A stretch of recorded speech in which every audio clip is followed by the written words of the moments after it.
गोपिका मनोहरं भजेऽहं गोपिका मनोहरं भजेऽहं गोवर्धन गिरिधरं सुरवरं मुरहरं गोपिका मनोहरं भजेऽहं गोवर्धन गिरिधरं सुरवरं मुरहरं गोपिका मनोहरं भजेऽहं गोवर्धन गिरिधरं सुरवरं मुरहरं गोपिका मनोहरं भजेऽहं गोवर्धन गिरिधरं सुरवरं मुरहरं गोपिका मनोहरं भजेऽहं गोवर्धन गिरिधरं सुरवरं मुरहरं गोपिका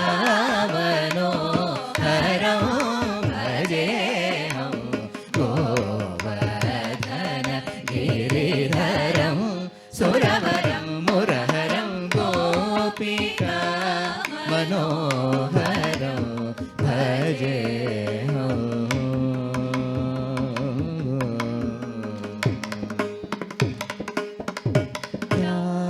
तापसहृदय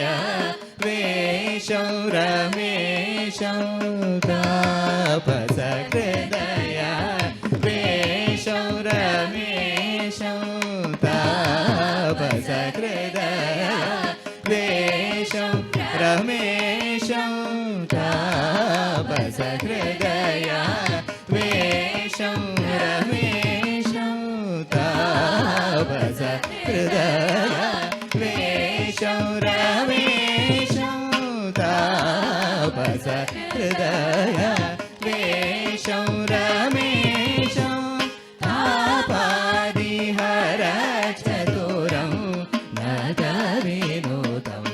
तापादिहर चतुरं नतविनुतं गोपालं कौस्तुभमणिभूषं कंसहरं गाम्भीर्यमृदुभाषं गोपालं कौस्तुभमणिभूषं कंसहरं गाम्भीर्यमृदुभाषम् अपराजितमनन्तवेदघोषम् अमरेशनुत गुरुगुहसन्तोषं गोपालं कौस्तुभमणिभूषं कंसहरं गाम्भीर्यमृदुभाषम् अपराजितमनन्तवेदघोषम् अमरेशनुत गुरुगुहसन्तोषं गोपिका मनोहरं भजेऽहं गोवर्धन गिरिधरं सुरवरं मुरहरं गोपिका मनोहरं भजेऽहं